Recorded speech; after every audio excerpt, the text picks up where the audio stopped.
سعیدہ گزدر کی کہانی، ہندوستانی پاکستانی۔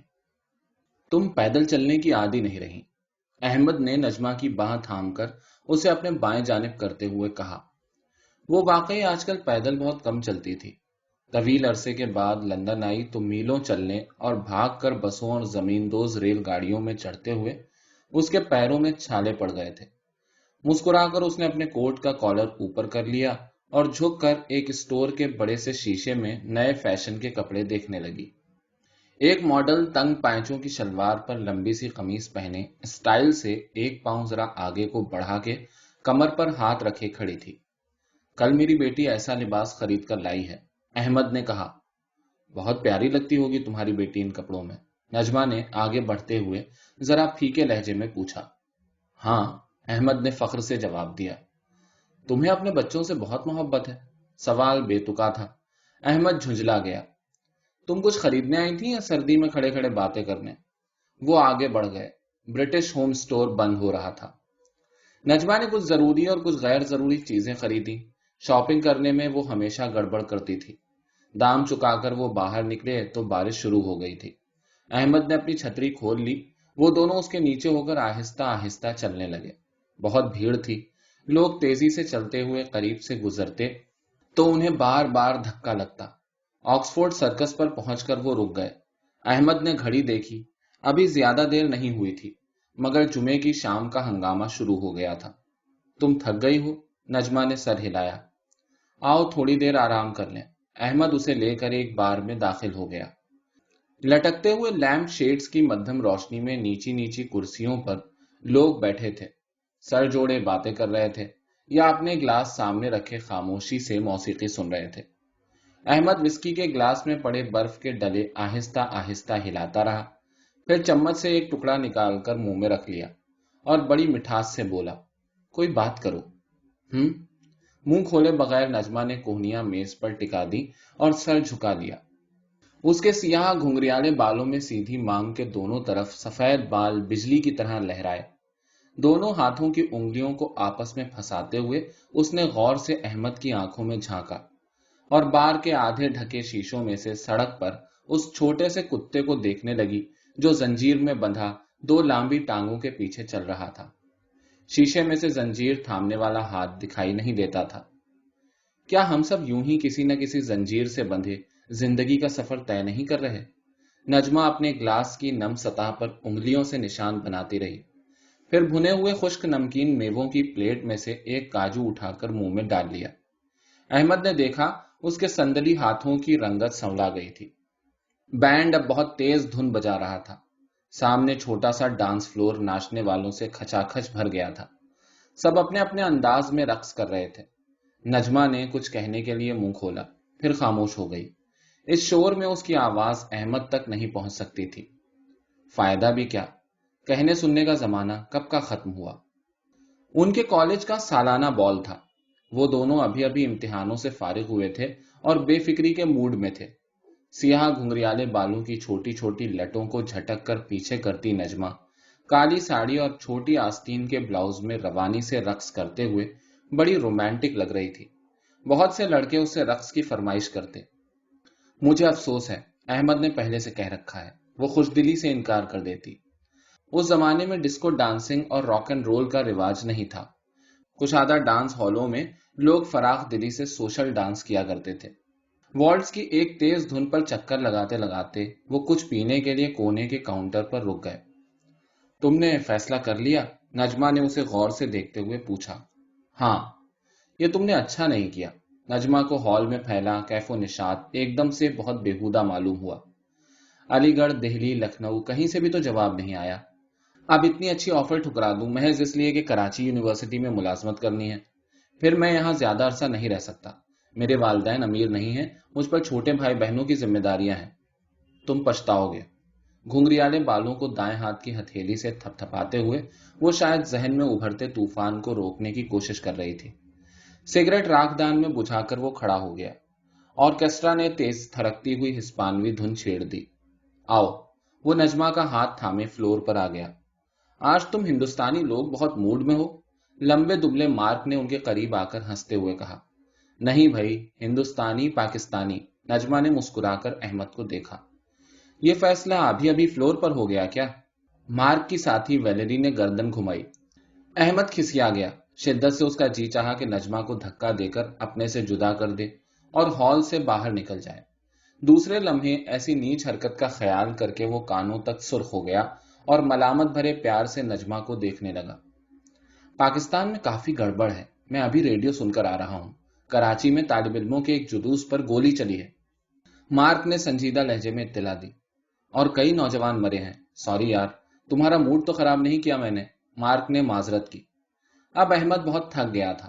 وہ دونوں کونے کی ایک میز پر آ کر بیٹھ گئے۔ آج تم کچھ زیادہ نہیں پی رہے؟ نجمہ نے احمد کے ستے چہرے کو ایک نظر دیکھتے ہوئے کہا۔ نہیں تو، میں جانتا ہوں مجھے کب ختم کر دینا چاہیے۔ جانتی تو میں بھی ہوں کہ مجھے کب ختم کر دینا چاہیے، مگر تمہاری طرح مضبوط نہیں ہوں۔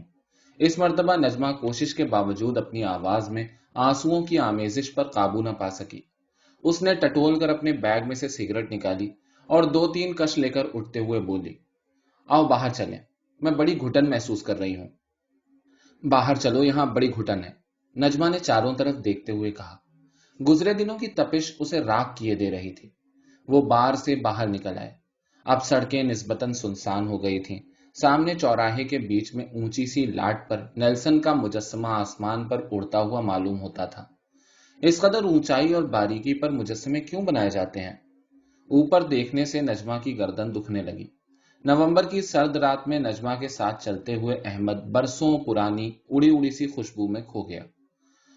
اس رات ڈانس ہال سے باہر آتے ہوئے نجمہ کو کوٹ پہناتے ہوئے احمد سوچ رہا تھا، یہ نجمہ اتنی دور لندن آ گئی ہے، مگر ابھی تک اس میں ہندوستان کی مہک بسی ہوئی ہے، جیسے چاندنی رات میں اچانک رات کی رانی جھوم کر مہک اٹھے۔